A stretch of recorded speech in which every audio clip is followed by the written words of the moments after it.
Introducing Royal Caribbean's newest ship, Icon of the Seas, the ultimate family vacation. The ultimate 6 slides, 8 neighborhoods, 0 compromise vacation.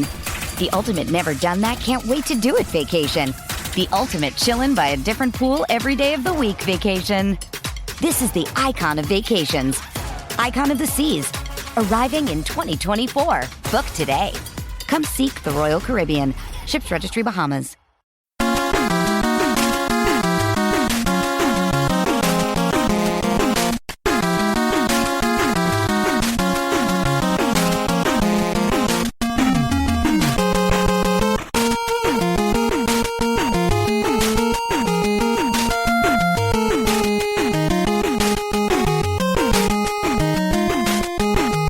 Hello again, hockey fans. Are you ready to brave the wild? With me, your host, Paladino Joey. Brave the Wild is available on the sportstuff.com, iTunes, Stitcher, and Double Twist for Android devices. It's a pleasure to be back to talk hockey with you once again today. I apologize, it's been a little while. It's been about 6 games since the last episode, so not super long this time. It's been about, been about 11 days. I guess that's not super long. It's been a little while. Kind of had to step away for a little bit, keeping up with my schedule and such. What a stretch of hockey it had been until finally last night. Finally, the Wild survived the California curse. Actually, it looks like it's 7 games. Pardon me, this thing is making me freak out. I apologize for that. 7 games since the last episode. And yeah, it had been a terrible stretch of hockey, yet we're somehow save ourselves in the California curse, but for some reason the Wild seem to be playing well against the LA Kings the past couple of years. Not every time, but there's a certain goalie who always plays well against them, and it's wonderful. The goalies, really, they're kind of like the guys holding this team together right now, to be quite honest. They are the glue holding the Wild together, without a doubt. We open up with an extremely positive victory. I remember I was saying how the Wild absolutely have to win on Saturday night in Dallas, get things moving in the right direction. Let's get out of any type of potential slump that might be starting up, because the Wild were showing some up and down signs. You had a shootout loss to the Tampa Bay Lightning, or overtime loss actually, and then you lose to Florida, and you beat Columbus. That's nice. You lose at home to Philadelphia, just a kind of a hapless game. You figure, we're going to lose in Dallas. That sucks. And then the schedule gets a little easier. I thought a little bit easier, not the easiest thing ever. But you open up on Saturday, January the 9th, with a 2-1 victory over the Dallas Stars. Awesome night for everyone involved. And I was saying at the time, what a nice thing it is to see the Wild clamping down, the goalies playing well and such. In this case, of course, Devin Dubnyk, 35 saves in the game. 2-1 victory. Just clamp down. It doesn't have to be an offensive type of game. Just get these 2-1 victories. This seems to be when the Wild are at their best. But it kind of in a semi-way was their undoing, because there was no scoring at all pretty much after this game in Dallas. The Wild only had 25 shots on goal, by the way. Dallas 35, of course, playing from behind the whole way, or most of the way. Yeah, the whole way. Ryan Carter in the midway through the second period, or early in the second period, getting his 4th goal. That's the 4th line, stepping up and getting the job done. Thomas Vanek scoring a goal, believe it or not, at this point. This would be about the last time you'll see him in any box score for quite a while, until last night against the LA Kings. Really quiet week. Thomas Vanek really reverting back to the Vanek of last year. Really sad.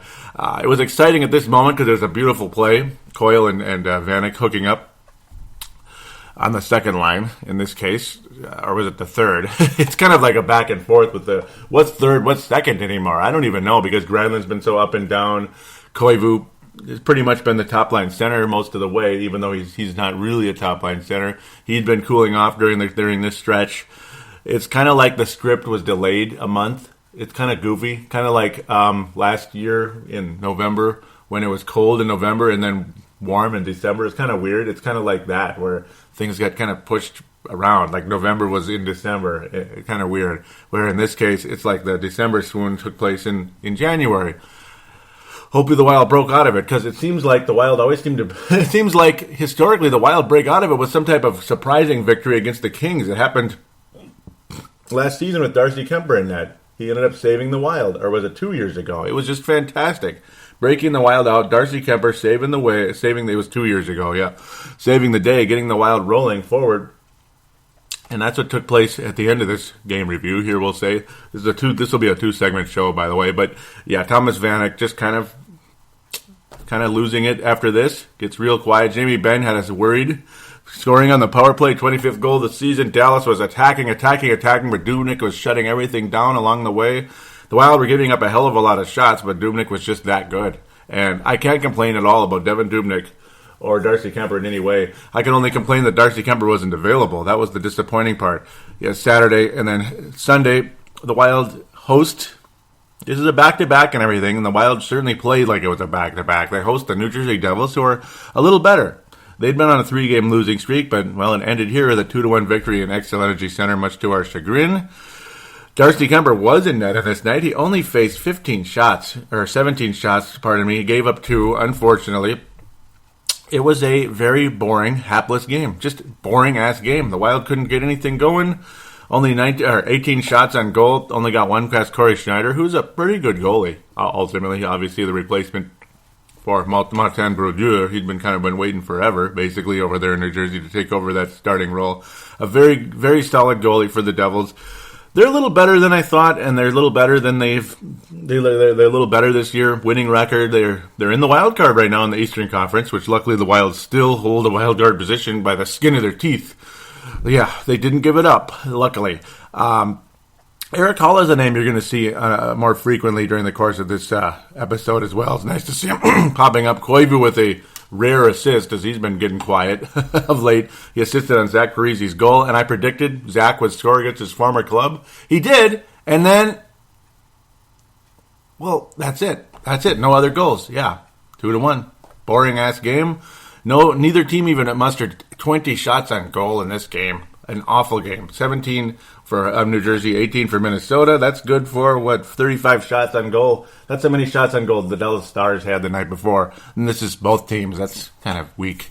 Really a weak effort. Disappointing game. But you figure, okay, it was a back-to-back. We'll be fine. We're hosting the Buffalo Sabres Tuesday, man. Tuesday, January the 12th. We're hosting the Sabres. You get 2 days off. Get Devin back in net. Nothing wrong with Kuemper necessarily, but it certainly wasn't fantastic, the goals he gave up. Not the best thing you ever saw. We'll be fine.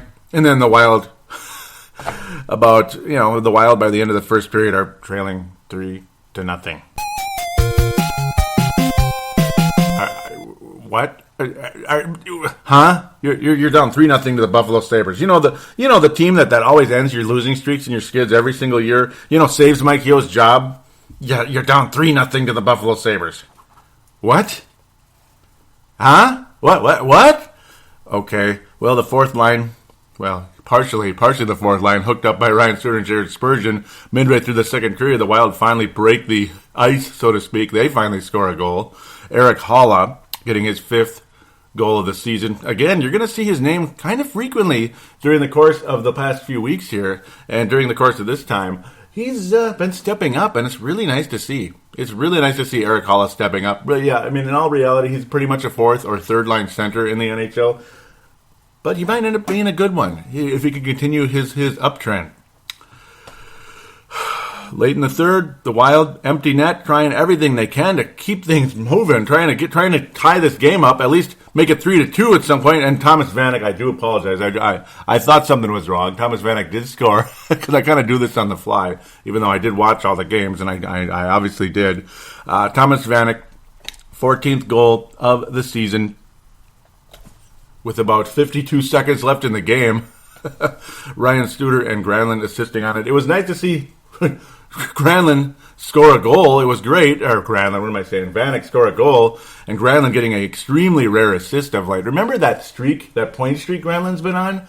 Well, it's like outside of one right here, he'd pretty much been on a pointless streak. He's got like 4 points since like December, since like mid-December. It's unbelievable. In fact, actually, the end of November, he's only got about 5 points, 1 goal and 4 assists. And, of course, the goal was an empty netter. Imagine that. It's unbelievable. Mikael Granlund really has quieted off after, again, that nice little point streak. He started out the season doing almost nothing. Then he goes on a streak, like a 10-game streak with at least a point. Of course, they were all assists, but, it's better than nothing. And then it's like 0 after that. Vanek and Granlund, what the hell? Thomas Vanek and Mikhail Granlund, what the hell? No production whatsoever. Granlund, we're back to the whole, is he a top-line center in the NHL? No. I guess not. I mean, it was like 2 years ago when the Wild defeated the Colorado Avalanche and advanced. It looked like, without a doubt, Mikhail Granlund's a top-line center and even a nice defensive center as well. Ultimately, the Wild don't score again, and they lose the game 3-2 to Buffalo, hosting that team, by the way, on Tuesday, January the 12th. But Granlund, yeah, I mean, just a non-factor out there. He gets beat up. Every time he has the puck, he's knocked off the puck. He can't hang on to it. The old, is he big enough to play in the NHL? Remember all of that?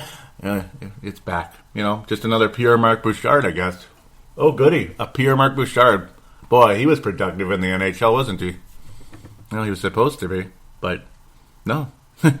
Friday, January the 15th, the Wild host the Winnipeg Jets. You have 3 days off. Get ready for your you could kind of call them an arch rival, even though they're kind of, the two teams are kind of new against each other, so to speak. Winnipeg's been struggling this season, and the Wild have a decent history against them, and they get shut out at home against Hellebuck.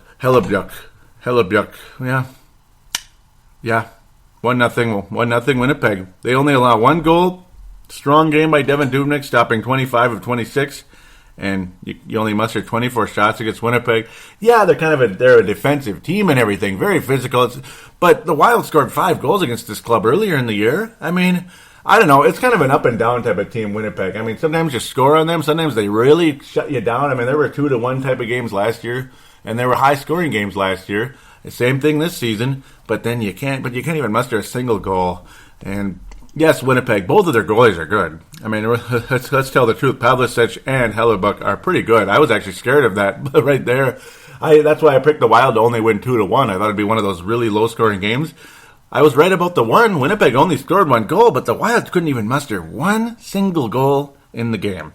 And it's crazy to see the scores earlier in the season. Back on October 25th, Winnipeg won 5-4 in Winnipeg. Minnesota won 5-3 in Xcel Energy Center on Tuesday, November the 10th, and a 3-1 victory by Winnipeg, November the 22nd. Things clamping down a little bit there. Winnipeg netting an empty netter late in that one. The Wild just nothing going on, nothing going here in this game. Couldn't get any real good shots off, ultimately. Zach Parise does everything he can. I mean, Ryan Suter was putting the puck on net. He ultimately had 6 shots, but he's mostly just doing what he does, putting the puck on net. Nothing wrong with that or anything, but a lot of the forwards, I mean, Mikhail Granlund, 2 shots on goal, but they were the softiest things ever. Whatever. Coyle, to me, ultimately, I'm going to continue to say, out of all the prospects, so to speak, that are on the Wild, the young guys, you can't even call them prospects anymore. They've been on the Wild a couple of years now, like the Granlunds, the Coyles, the Spurgeons, obviously. Well, he's not even a prospect, but Spurgeon, Niederreiter, all those guys. It's Charlie Coyle. Charlie Coyle, to me, is clearly the most talented out of that group. I think there's no doubt about it. And as he continues to get the puck, in the net, his numbers will climb. I mean, it's just a matter of positioning, timing, quickness, all that, and it's getting better and better for Charlie Coyle. He's certainly got the physical game down. He's good defensively, extremely good on the wall. All that stuff has kept him in the NHL, and his scoring is continuing to go up. He's got a ton of skill with his unbelievably good hands. Despite, obviously, he's more of a physical guy. You look at him as that, but his hands are fantastic. Anytime you see Charlie Coyle in a breakaway, you feel confident he's going to put that in the net. I mean, I'm extremely confident with Charlie Coyle on the shootout as well, that he's going to come up with something creative enough to fake the goalie where he wants him to go, and then put the puck where he wants the puck to go. Very pleased with Charlie Coyle along the way. And the whole question, obviously, is he a center? Is he a wing? Probably more of a wing, but he can play center, that type of thing. It seemed like his game is better as a wing, but ultimately his long-term future could and should be a center. But I don't know, he's still better at the wing at this stage. That's just, I don't know, a lot of people's opinion right now. Well, but there you go. Friday, January 15th, Wild lose 1-0, and that's really all I got to say. I mean, whatever. It was a whatever kind of game. Unwatchable, really. I mean, yay. I mean, the Wild managed to score 52 seconds, so let's say 52 seconds remaining in the Buffalo game. So then you had a whole 60 minutes with no goals right there. So Luckily, the Wild scored with 52 seconds left in that Buffalo game, so the scoreless streak didn't last. Wasn't quite as large as it could have been. Imagine if their second goal was in the second period, how long the scoreless streak would have been. Because, yeah, there's a reason I'm saying that, and most of you know why. Wild head to Nashville, not the easiest game in the world. A playoff type of team. They're right now not in, believe it or not. They're not playing very well either. The Wild aren't playing very well. The Winnipeg Jets aren't playing really well. The Anaheim Ducks hadn't been playing well, but they're really starting to turn the tide, and I'm not surprised about that at all. I'm really not. I mean, seeing Winnipeg suck as bad as they did for the longest time, worst record in that Western Conference, I don't know what the hell's going on. I mean, it didn't make a whole lot of sense. Most talented roster in the Western Conference for, well, in the regular season anyway. And, of course, look at Chicago now. God almighty. 3-0 Nashville was the final. Yeah, 3-0 Nashville. Oh, and remember this name. What a fond memory this was. Isn't it exciting? Just a minute 24 into the game. Eric bleepin' Nystrom. Eric Nystrom, who couldn't even crack the lineup half the time with the Wild. He was off in a healthy scratch a couple years ago. He was frustrated. He's a decent third-line winger and all, but I think he can be, but for whatever reason, he didn't seem to match with the system here in Minnesota. 7th goal of the year, right out of the gate. It's funny, though, he has no assists. This season, only 23 shots on goal for the year. What kind of crazy number is that? That's weird. But Eric Nystrom, 7th goal of the year. Lady luck, I guess, in his case. He scores when he has an opportunity. He scores. I can't believe it. Shea Weber, of course, one of the best defensemen in all of hockey, and Ryan Suter's dream teammate. I wish he was here. Wouldn't that be something? But, well, it didn't bring the Nashville Predators a whole lot of luck. The Wild were chasing down Ryan Johansson, and they didn't get him. Ryan Johansson ended up getting traded to the Nashville Predators, and, well, just to rub it in our face, he assisted on Roman Yossi's 10th goal of the year, a power play goal. Power play, a huge topic we're going to talk about later here. Just a huge, big deal for the Wild. Damning numbers, man, for a long time in this case. But, yeah, just to rub it in, 25th assist of the season for Johansson. A very, very productive player.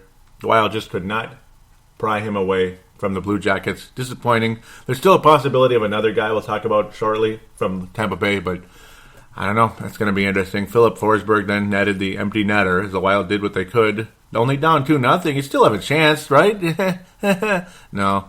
Gave up the empty net. Philip Forsberg, 13th goal of the year. You'd think he'd have more than that by now. Philip Forsberg not playing as well this season as he did last year when Nashville was on that tear. I mean, he looked like one of the top prospects in all of hockey. He's still a good prospect, but not quite like last season. Crappy third period for the Wild, though. I mean, you're down 2-0 and you only muster 4 shots on goal. 4 shots on goal. You're trailing and you're down, and you only muster 4 shots on goal. I mean, yeah, Nashville played good defense in the game. Yes, they deserve credit keeping the Wild off the puck and everything, but Lord, I mean, wow, it was just BS to watch, BS. So there you go. That's 120 minutes and 52 seconds. The Wild scoreless streak, 120 minutes, 52 seconds. So then we get to cure everything going to Anaheim, a team that's, well, making a push. Wouldn't be surprised if they make the playoffs. The old California curse is back. Back-to-back games, Anaheim and LA. That just spells loss, doesn't it? And then you have San Jose on Saturday coming up here, which will be in segment number 2. Whoa. California curse, huh? Well, it kind of was, wasn't it? Wednesday, January the 20th. You have all these days off, 4 days off, to get ready for those Anaheim Ducks, boy. It's duck hunting season, right? Isn't that cute? Well, the Wild ended their scoreless streak. Jarrett Stoll, 126 minutes into it, 27 minutes into it. I won't do the seconds. It's a little bit complicated, but over 127 minutes of scoreless hockey, and it ends by Jarrett Stoll, only his second goal of the season. A nice little wrister. It was not bad and everything. A wonderful pass by Haula. It was a better pass from Haula, but Stoll, it was kind of a one-timer type of shot. Not bad at all. Second goal of the year, Haula again assisting, getting those numbers up a little bit. Fourth line, obviously, Jarrett Stoll and Eric Haula playing together. It was a nice play. Good. Wild up, 1-0. Not even 7 minutes into the game. We got this, guys. We got it. We're going to beat Anaheim. We ended the scoreless streak, and we're going to beat those Ducks, right? 4 minutes later, Chris frickin' Stewart. There you go, another one. Another former Wild player getting his 7th goal of the season. Just like Nystrom, 7th goal of the year. Chris bleeping Stewart with a nice big smile on his face when he scored the goal. And for a long time on the bench, they just had to keep reminding us, the NBC Sports guys, about Chris Stewart. Just had to keep reminding us of his wonderful efforts in the postseason last year. Just wonderful. Really, really made us believers in the postseason last year. Well, tie game. Great. Second period. Back and forth. 1-0. Kind of a quiet second period, or at least on the scoring front. Both teams were attacking quite a bit, but nobody was scoring. Dubnyk and John Gibson, who's really a nice young developing goalie in the NHL, really developing well over there in Anaheim. Most of the shots were traded in that second period. Most of the shots in this game were traded in the second period. The first period, pretty quiet. Again, the Wild managed to score a goal on only 5 shot attempts in that first period, but 14 in the second, and not one thing went past Gibson. He stopped everything that came his way. The Wild tried as they might. It wasn't the prettiest game ever by the Wild, but they attempted. They attempted in that second period. It was nice to see. Anaheim did the same thing. Dubnyk stopping everything. Again, you can never complain about Devin Dubnyk's effort. Never. He has been fantastic. He started the season poorly, but really since mid-November or so, Dubnyk has been Dubnyk for the most part. Not quite as dominant as last year, but he's been an extremely good goaltender for the Wild. He's been keeping them in these games, the glue that holds the team together. But ultimately, in that third period, the puck just went through, and it was unfortunate. Raquel, his 10th goal of the season, making it 2-1, but the Wild were still in it, did what they could, tried as they might, but ultimately empty netter by Jacob Silverberg. Damn it, 3-1. Anaheim, it was game over. When I saw that go through, it was like, yeah, whatever. Once the shot was on that, once he let go of the shot, you knew he was going to score. Anaheim sweeps the season series, despite the fact they've been playing poorly all year. 4-1 by Anaheim back on October the 18th. Just 4-1, and they were playing like dog dookie at the time. Anaheim was. October 24th, Anaheim. Well, actually, excuse me. The Wild did beat Anaheim. I apologize, but Anaheim did win the series. The Wild did beat Anaheim Saturday, October 24th. I'm just so used to the Wild losing to Anaheim. I thought they did there. I apologize. I do remember that game now very well. It was actually really a fun night. Nice shutout by by Dubnyk there. It was when Dubnyk was struggling, he really needed that shutout like he needed to breathe. So there you go. That was fantastic right there. That was his first shutout of the season in Devin Dubnyk's case. Again, after a pretty poor start for Devin, ultimately. But that was a nice trendsetter and a nice rebound for the Wild. I apologize for that. My bad. Again, yep, like I said, factoring in the scoring, and Jared Stoll. You barely even notice he's out there. He's physical, but man, the past 3-4 years, Jared Stoll is barely in the NHL. It's kind of sad. He's almost minor league level, and that's why the Rangers released him ultimately. But we'll take him. I mean, right now he's the best we got at that position. When Grailvac isn't really ready to go, he was injured. He's been playing mediocre hockey in the AHL right now, so kind of hard to say. When it comes to that, you figure, okay, you lose 3-1 to Anaheim. Nothing's going right for the Wild. Are we going to win a back-to-back in LA? I don't think so. But the good news is the Wild didn't really have to travel because they're already in Anaheim, so that must have helped a little bit, right? Didn't really have to travel. Maybe a little bus ride across town. It's not a big deal. Over to Staples Center. Sounds like you're at a Lakers game the whole time when you hear the same exact no that they hear with the LA Laker games. Pardon me. First period scared me a little bit. Anaheim looked like they were the Kings, Los Angeles Kings, looked like they were outplaying the Wild in that first period. Scared me a little bit, but Darcy Kuemper stopped everything coming his way. A couple of them really scary. He had one come off the post. Oh, boy, scared the hell out of me. One bouncing right off the post, the goalie's best friend. And then luckily, Mr. Kuemper able to stop it, freeze the puck. Well, should I get into the whole power play talk? Let's get to it now. Before the LA game, So luckily I can finally, I can end that. I can end it instead of keep it going. But before the LA Kings game on Thursday night, January the 21st, the Minnesota Wild were 0-24 on the power play since November 17th. Insane. Wow. That's about as bad as it possibly can get, I think. I mean, that's pathetic. No power play goals on the road. On the road. I hope I said that. On the road. Since November 17th. No power play goals on the road since November 17th. And how fitting. Zach Parise scores his 17th goal of the year on the power play early in the second period to end it once and for all. What the hell are Pominville and Vanek doing on the power play anyway? But, well, okay. Well, they helped Zach Parise score his goal. Really nice pass from Vanek. Pominville getting it started from the point. Vanek setting up Parise, who rifled that thing in there from fairly close range. 17th goal of the season. Made a nice move, did Zach. 17th goal of the year, leading the team in goals, despite the fact he missed a significant amount of time, just like last year. Led the Wild in goals most of the year, but again, missing time. Parise's definitely been a sniper for the Wild the past 2 years, without a doubt, rather than just kind of a gritty, maybe 25 to 30 goal scorer. He looks more like a 35 to 40 goal scorer the past couple of years. He's been fantastic. Really happy with what Zach Parise's been doing, but power play drought over, at least for the moment. The road drought lasting all the way back to before Thanksgiving, 0 for 24, and the overall drought was 1 for 34. Just pathetic. Overall, 1 for 34. The Wild hadn't scored a power play goal since around Christmas time, just before Christmas. Unbelievable. No power play goals since before Christmas. This is January 22nd today, 21st at the time. What the flying, man. But they ended. Okay, so the Wild have to win this game, right? They have to win. And by the way, Darcy Kuemper's in net.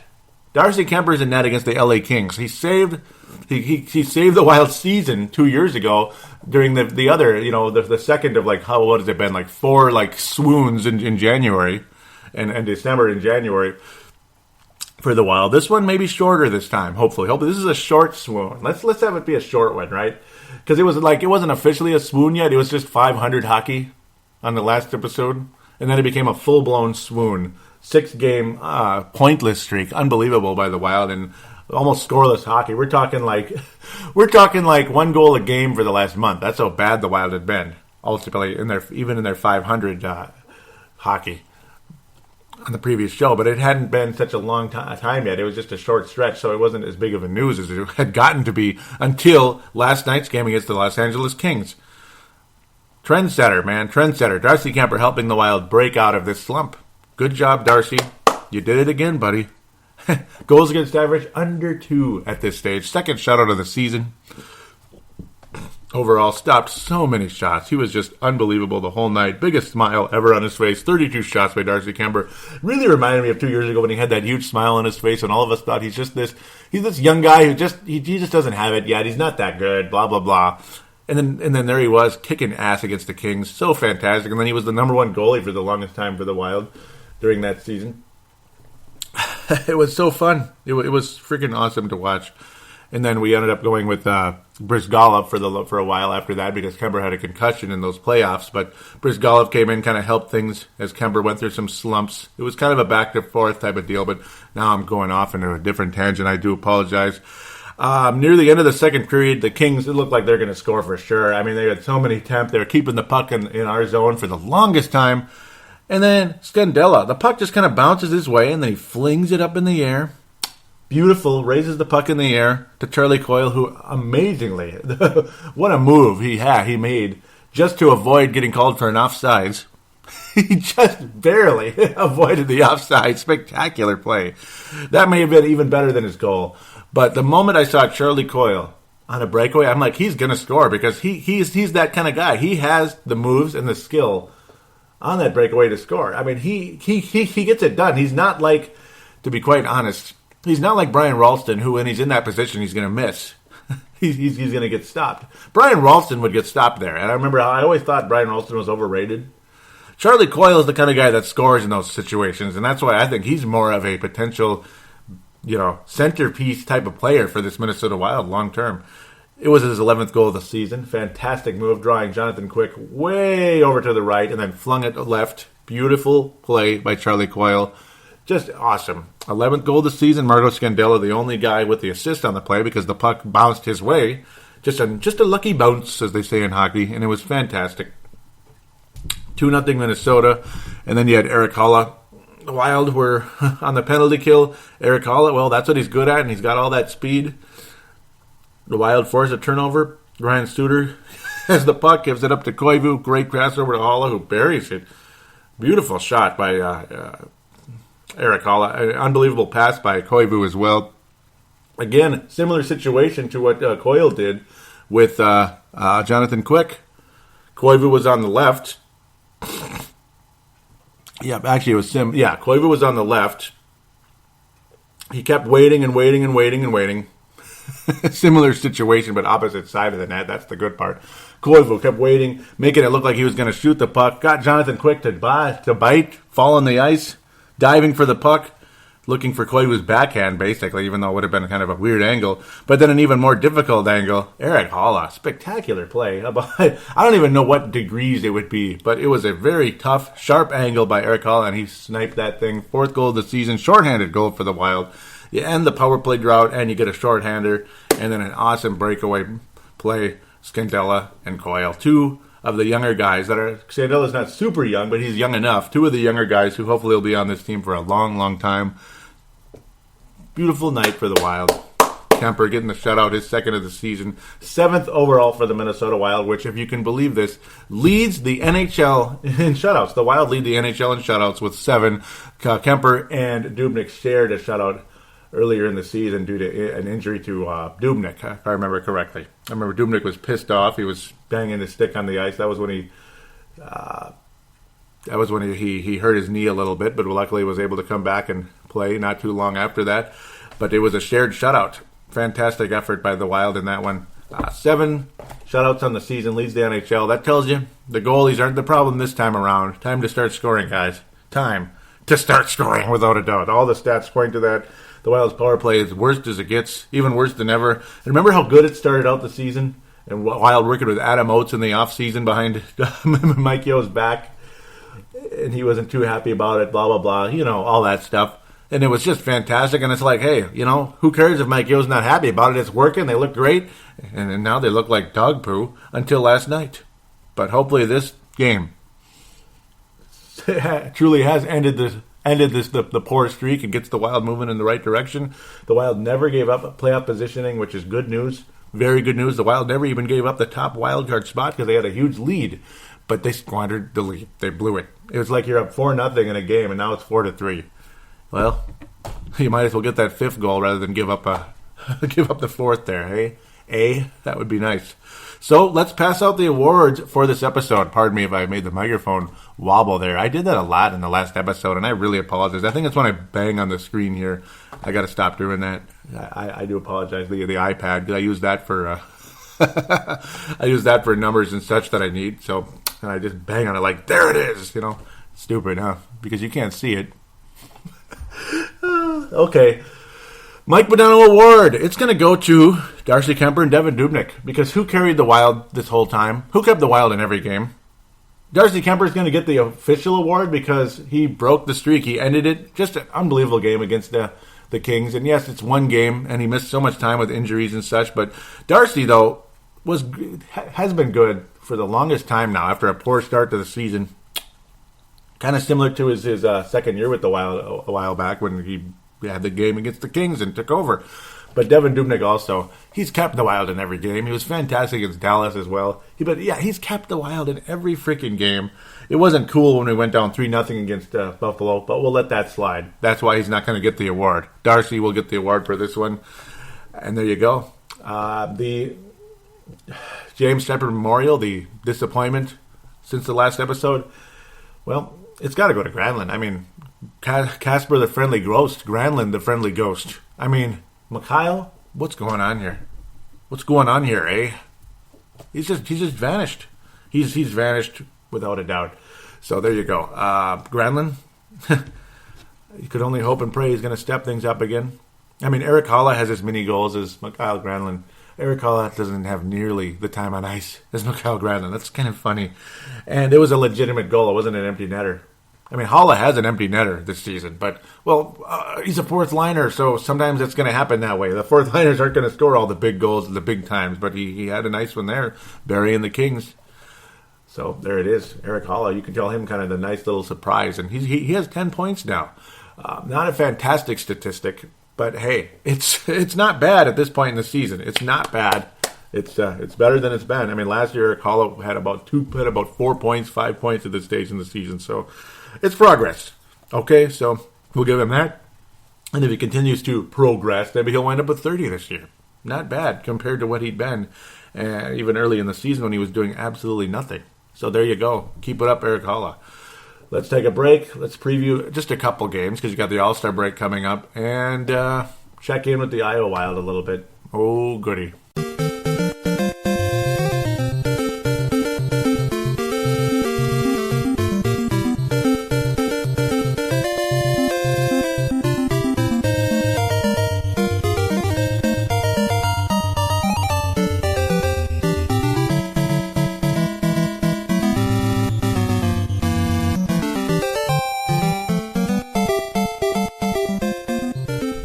We are back here on Brave the Wild, segment number 2, preview segment. That's right, preview segment, and check up on Iowa Wild, and there you go. We'll introduce you to some of the the social media connected to Brave the Wild as well. Thank you guys for listening, by the way. Just thank you. God bless you. There may or may not be newcomers to the show. There's always probably a new face or 2 or 3 out there for every single episode, I'm sure. Please stick around and keep listening to the show. It would be greatly appreciated. So, Saturday, January the 23rd, the Minnesota Wild head to San Jose. And in the past, I would say this was a death nail. The Wild never, ever beat the Sharks. Never. They just don't. Well, last time we went there was a shutout. So, why shouldn't we win, right? Maybe the Wild could sweep this season series. The Sharks offense is just freaking awesome, though. And they're playing a lot better than they were at the time. That's what scares me a little bit. I think the Wild can win this game, and why not? The only major injury currently for the Wild is Ryan Carter with a hand injury. He's on injured reserve for the moment, but you know how players come off that very quickly at times. The Sharks, though, I mean, my goodness, what's up with Brent Burns? My God, he's got like 40 points already. Jiminy Christmas. The guy's unbelievable, isn't he? I still can't get over it. Brent Burns had 60 points last year. Like, what the hell? That's insane. Did you see that coming? I don't know. I guess somebody did. He has just been unbelievable with the San Jose Sharks, though I'd say he's just a little bit offensive-minded, just slightly offensive-minded, I think. That's just my opinion, though. That's just my opinion. Martin Jones is the goalie for the San Jose Sharks. He's kind of an all-or-nothing, isn't he? 21-13 record, though. I mean, you can't argue with the win-loss record. He's got 2 overtime losses on the season. Save percentage of 91.5. Goals against average 2.4. So certainly not as good as either Dubnyk or Kuemper. But he's got 4 shutouts, though, just like Dubnyk. He's kind of all-or-nothing-ish, and you hope that the Wild can manage to get past him a bit here. Definitely a nice find for the Sharks, born in 1990, about the same age as Darcy. In fact, he is the same age as Darcy Kuemper, and he's big like Darcy Kuemper, 6'4". It's like, can I pick a win in this one? I think I can. It's just that the Sharks, again, are playing better, and they're kind of knocking on that wild card door right now. Put it this way, the Wild need to win this game. The Wild absolutely need to win this game. We're slightly ahead of the Sharks. The Sharks actually have 1 more win than the Wild, 2 more losses, and only 3 overtime losses, so the Wild have 5 more points in the overtime loss category. Ooh, isn't that great? This is an afternoon game. The Wild aren't the Timberwolves, where the Wolves' history in afternoon games has been pathetic up until last week when they finally kicked the Suns' ass on the in Target Center on an afternoon game. The Wolves always have sucked in those games, even when they were great about 10, 12 years ago. Wrong show though. It's for Timberwolves Explosion. This is kind of like a pick'em almost. It's a tough one. Do I go in good faith and say the Wild come back and win another one? Oh, man. Ooh, I'm going to come out in good faith. I'm going to try. After such a negative stretch let's say they'll see the Wild get going here, go on a streak here. Devin Dubnyk most likely will be in net against the Sharks. He hasn't been as sharp as Kuemper. I'd almost put Kuemper in again and see what happens. Like, why not? Why not give Dubnyk a break? Because Dubnyk was in net so many games consecutively when Kuemper was out. Because you're not going to put Backstrom in there. You're just not going to do it. It's not going to happen. It's not going to happen. So, if I'm Mike Yeo, I put Kuemper in there. Let Dubnyk have a couple of days off. Hope for the best. I mean, I would be very surprised, actually, if Kuemper got shelled. Though I'd be pretty surprised if Dubnyk got shelled, too. I'm going to assume they put Dubnyk in, though, because that's just the way they are. They're very much like Dubnyk's the guy. It sure seems like that's the way they've been approaching things. Maybe they don't want Kuemper to get greedy in the offseason. That's kind of their secret motivation there, which might be pissing their agent off just a little bit. Might be pissing the agent off and Kuemper a little bit secretly. We did just sign Kuemper, though, so whatever, right? But yeah, just watch, though. Just watch. This offseason is going to be interesting like they always are. I'm really going everywhere, aren't I?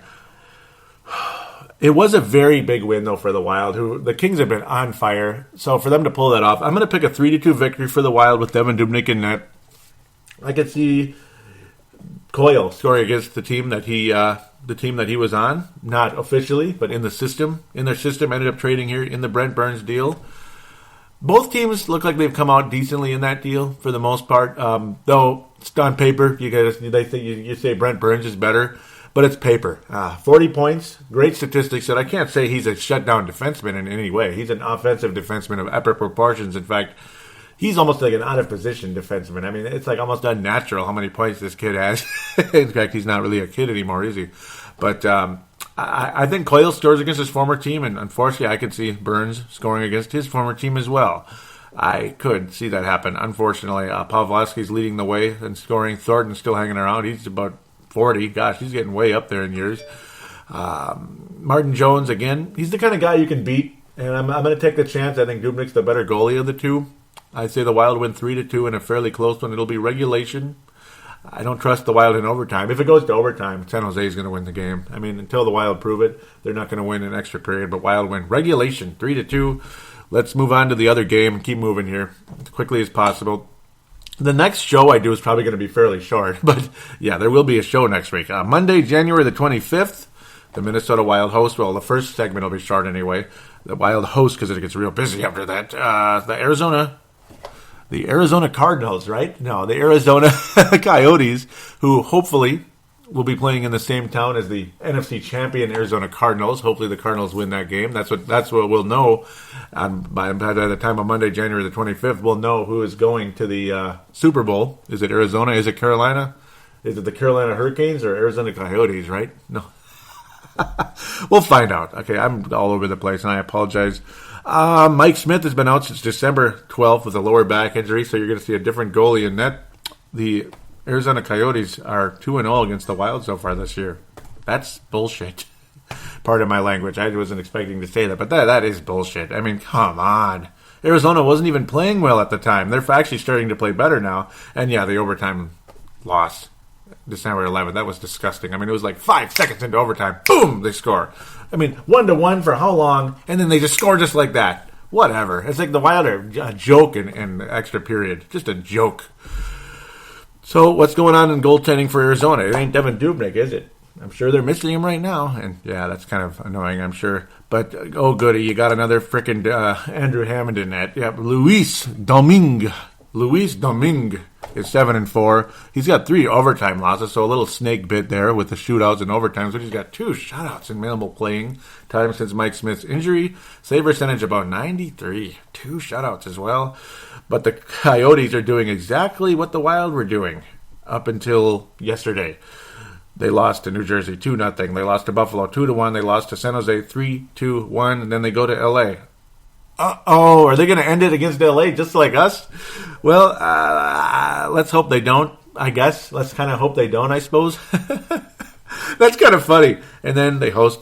No, actually, no, we host. They come to Minnesota, which I think does spell a victory for the Wild. And put it this way, if the Wild lose this game, what the hell? What the hell? Get your head out of your ass. get your head out of your ass. Get the scoring up. Let's go. Let's not screw around. Let's not go back into a slump again in any form. Let's get a power play goal against these Arizona Coyotes. It's going to be a lower scoring game, though, just like all of those. I mean, 3-1, 3 goals is the highest scoring game, and that's kind of like Devin Dubnyk right there. That's what Dubnyk is kind of like. He's kind of like Dubnyk right now, you could say, even though I compared him to Andrew Hammond, but you get the idea. Man, Mahalik is still there. Zbigniew Mahalik, the former Wild player, about 10 years ago now. He's just kind of been hanging on in the NHL for a while. Had a little run, never really moved up a level, though. He moved up like half a level after he was off the Wild. He's a little better, and it's like, man, we let him go. And it's like, kind of like Dominic Moore. Where nobody's dying because we lost Dominic Moore. And nobody's dying either because Benoit Pouliot is actually a halfway decent third-line player in the NHL. It's just killed us a little bit when he'd score against us because it's kind of annoying. So, there you go. I remember Mahalik had a goal against the Wild at one point years ago. I'm going to pick the Wild to win this one. It's going to be a low-scoring one. It's going to be very low-scoring. The Wild will win 2-1 in this one. I'm not sure who's going to be in net. Probably Dubnyk. In fact, I'd almost be shocked if Dubnyk wasn't in net against his former team. He's been in the net every single time we've played against Arizona, and why wouldn't he be this time? Wild win 2-1. So I have the Wild getting all 4 points in the next 2 games. I hope I'm not dead wrong. I wouldn't be surprised if it winds up being 2 points. Maybe you lose to San Jose or something, but Sharks are playing better. Arizona had been playing better until the last week. They're taking a dump on themselves right now, even though they're getting better goaltending than Mike Bleepin Smith, who I don't know what Arizona was doing last year. Anyway, having Mike Smith as the starting goalie, just because he's making a lot of money doesn't mean he's a good goalie. Look at his numbers. Just look at him. I mean, last year he was averaging over 3 goals a game. This year he's averaging over 3 goals a game. Whatever, lousy. I think Arizona had been playing better with Dominic in net, without a doubt. Lindback, not many people know about him yet. Kind of getting started for the most part. In fact, he's just a 7th round pick anyway. Let's just get off that. They absolutely need Mr. Dominic in net in that one, and if he's not, they'll absolutely win the game with Lindback's numbers pretty much Mike Smith level. So time to get off that and back to the Wild. And I think the Wild again win a 2-1 victory. And this one, I would not be surprised to see a Vanek goal or somebody on the lower end, like a like a Fontaine or something. Somebody like that. Somebody in that area, like a Holla again. Maybe a not Carter, but Stoll. You're going to see like a 4th liner score in this one is basically what I'm getting at. Or somebody who'd been quiet like Vanek. Maybe Pominville will break his losing streak, his goalless streak. But it's going to be somebody like that. It's going to be somebody that doesn't score often. And then probably Zach will get the other goal. Because I think Zach is going to score against one of these 2 teams. I see it in a lower scoring game against Arizona. That's just what I see in this one. So let's check in on the Iowa Wild. And yes, I know these are not the top prospects for the Wild. I know there's Tuck out there and others. There's many others. You got Greenway and so many other prospects out there. It's kind of hard it's not too hard to keep up with them, but at the same time, at least these are the guys that are immediately ready for the Wild. Now, Mike Riley hadn't been playing for the Iowa Wild, so he's been stuck at 18 because he's been up with the Minnesota Wild. He did play against New Jersey and a couple others out there, but for the most part, nothing much to say yet. Minimal playing time. He'd been decent out there, but he's at the bottom. He's in the bottom 3. He's in the 3rd pairing out there. So he's mostly been out there with Prosser. So you don't see him out there a whole lot. Sometimes with Dumba. Kind of a quiet situation right there with Mike Riley starting out. But I'm not too surprised. Very rarely do you see a defenseman come up to the Wild and just shine immediately. It takes a while. It took a while with Scandella to Dumba when he first started was doing anything. That was 2 years ago. Stuff like that. Brodin immediately was valuable. But it took a year or 2 before he kind of started scoring a little bit. But now, obviously, he's back to hardly scoring. Yet his defense has been pretty good most of the season in the case of Brodin. Other than that, Grayovac only 4 points in 14 games down there in Iowa. He's been very quiet, and that sucks. Grayson Downing now is the leading scorer down in Iowa. But he's mostly just mostly a career minor leaguer, but hell of a scorer down there. Jordan Schrader has been getting it done. 20 points in only 25 games. Very strong effort for Mr. Schrader. Really been, he's been doing a good job down there, but he's the kind of guy I wouldn't be surprised if the Wild called him up at some point to add a little scoring punch, especially if the struggling continues. I'm kind of surprised they didn't call him up, but I guess lucky for someone else on the Wild, they didn't. Olofsson got a pair of assists since the last episode. That's good. So he's gone up from 6 to 8 points on the season. Good to see Olofsson adding a little bit of offense down there. His defense, though, is good. He's more of a Brodin type anyway. More of a stay-at-home defenseman, shutdown type of guy. But nice to see him adding a couple points, chipping in a little bit down there. That's the good news. So with that, we'll wrap up that brief semi-half of a segment with the Iowa Wild. I'll talk a little bit about Druin of the Tampa Bay Lightning. Now he's pretty much in a pissing battle with the Tampa Bay Lightning. Him and his agent are in a pissing battle with the Lightning. What did the Wild do here? Do you trade Dumba? That's one of the pieces they want. Do they want just Dumba? Do they want more? Does Druin offer enough for the Wild to pull the trigger? Should the Wild do it? I think the Wild need to make some type of move. I think there's no doubt about it that the Wild have to do something. I would personally trade Dumba for Druin. I mean, he's not adding the scoring punch that we thought. He had a nice defensive play or two last night, knocking the puck away at key moments, and that was good. Nice to see Dumba actually making some defensive plays, and I think he has been trying to focus on that of late to stay in the NHL, because if he sucks on defense and his offense isn't producing, well, forget it. Dumba's going to go back down to Iowa. What do you do with Druin, though? Is he legit, or is he just a big attitude problem? Obviously, his scoring ability is there, but he's barely got his feet wet in the NHL, and he's already doing this pissing battle with the Lightning. Like, how could it be that bad in Tampa Bay that you need to act like that? I don't understand it. Is he that pissed off that he's not in the NHL? Is that what it is? Or the coaching? But basically, he wants to never play for the Lightning again. That Jonathan Druin, of course. Never wants to play for the Lightning again. And he didn't show up for the AHL. That's the key. He was sent down to the AHL. He's not going to show up. And he said, I won't be playing for any form of the Lightning again. I won't be playing again until I'm traded. So we'll see. Nothing's happened yet. Maybe it's happening right now behind closed doors as I speak here on a Friday morning. Wild Friday. That's like classic. Yep. But that's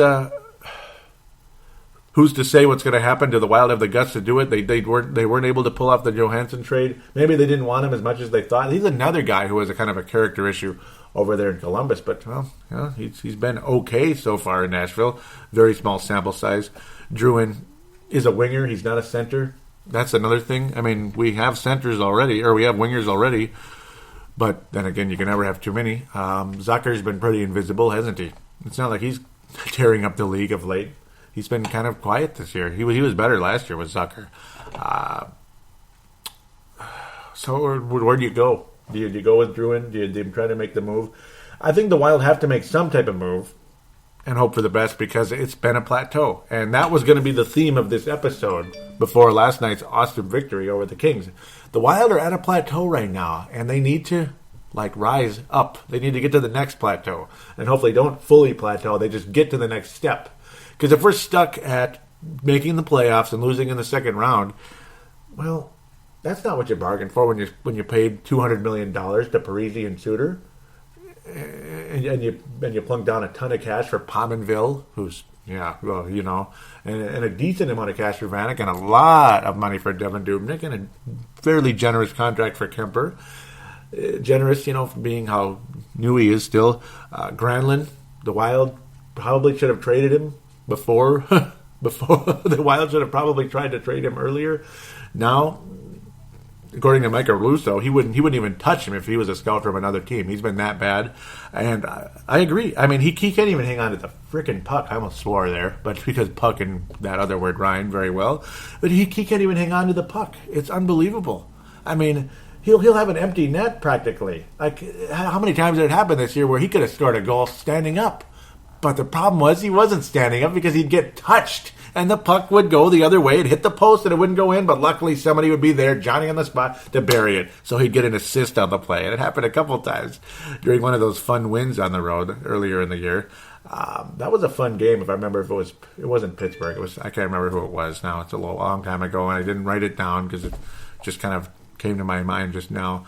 But I mean, Niederreiter, he's been so up and down this year. Started strong, then did absolutely bleeping nothing, and then had a nice little streak there. And now, do you hear Niederreiter's name ever anymore? Well, maybe in a couple of little fights, little skirmishes. Okay, that's cute and everything, but Niederreiter's not supposed to be Chris Porter. He's supposed to be Niederreiter. He's supposed to be a guy who can score 25 to 30 goals, but he's Chris Porter. He's Ryan Carter. Jarrett Stoll. I mean, that's kind of what you're getting out of these guys right now, and it's really frustrating. It's a plateau that the Wild need to rise up above. They need to do it, and does getting Druid help them do that? Maybe. It's the kind of move or non-move that could get Chuck Fletcher fired. That's the sucky part, because Granlund was a high pick, high prospect, not doing it right now. Niederreiter's getting quiet. Coyle, I think, lives up to everything. The 28th pick in the draft that he was, or was it 24th, ultimately has been living up to whatever hype. He hasn't been scoring as much as you'd like, but he's starting to, and it's looking better. He was the 28th pick, that's what I thought, in 2010. Just like Zach Phillips, was in 2011. Ouch. That's all I got to say about that one. Well, we'll just kind of leave it there, I suppose.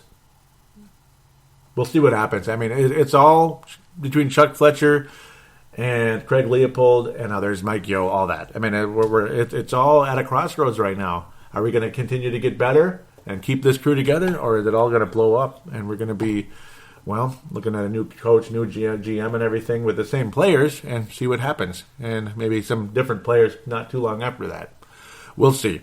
With that, we're gonna call it a break. We're gonna call it a show per se, like a break. Yeah, it's not really gonna be a break this time. I will definitely be back next week because, see, this weekend I'll be recording Purple Mafia. I'll be reviewing the NFC and AFC Championship games and previewing the Super Bowl. But then next week I'll be shutting down Purple Mafia for a week because there's no game. So let's relax. So I will absolutely, positively be recording Brave the Wild next week. So I'll be reviewing the 2 games and previewing, I think, 4 games after that. So it's enough to do a show for sure. And I'll have the time to do it. With Purple Mafia out of the way, I'll have the time to do Brave the Wild. So apologize that the releasing of the show has been sporadic. And I thank you for your patience. This happens most of the time. And once Purple Mafia is out of the way, it's bombs away for the Wild and the Timberwolves explosion the rest of the way. God, that's my favorite time of the year. I love when I can just do Brave the Wild every week. It's so fun, especially if the team's playing good. And usually they had been playing good this time of year. We'll see what happens. So with that, God bless you. Thank you for your listenership. If you do enjoy the show and you're able to review it on iTunes, I greatly, greatly appreciate it. Some of you out there, maybe you have a Stitcher account and you can review Brave the Wild on Stitcher. Would be appreciated as well. I really could use some good reviews on there, because the more good reviews, the show moves up, per se. It moves up in, like, when you search for Minnesota Wild, rather than just sitting kind of where it's been, which isn't bad, but not good. Not good enough, right? It's been kind of quiet of late, so I just really would appreciate it if you could do that. Maybe tell a friend or so of the show. There's the Facebook page. It's been quiet as well, but I need to be more active on it. Search Brave the Wild, Minnesota Wild Show. Brave the Wild, Minnesota Wild Show. Comment down there. It'd be appreciated, and I will read your comment on air as long as you're cool with that. If you don't want to be read on air, just write, "Do not read this on air." That's all you have to say. Other than that, really appreciate your inclusion there. At Brave the Wild for Twitter. Of course, all just one word. In fact, to get to Brave the Wild now, oh, no, never mind. Yeah. Just search Brave the Wild and Minnesota Wild Show on Facebook. I'll get to the web address later on a later show. Ultimately, there's one other thing. The call-in line, 209-736-7877. 209-736-787. It is a voicemail. Do treat it as such. Mention you're calling in for Brave the Wild. And comment, opine, enjoy. Let's talk some hockey, baby. With that, let's take a break for a week. Come back and hopefully talk about a 3-game winning streak.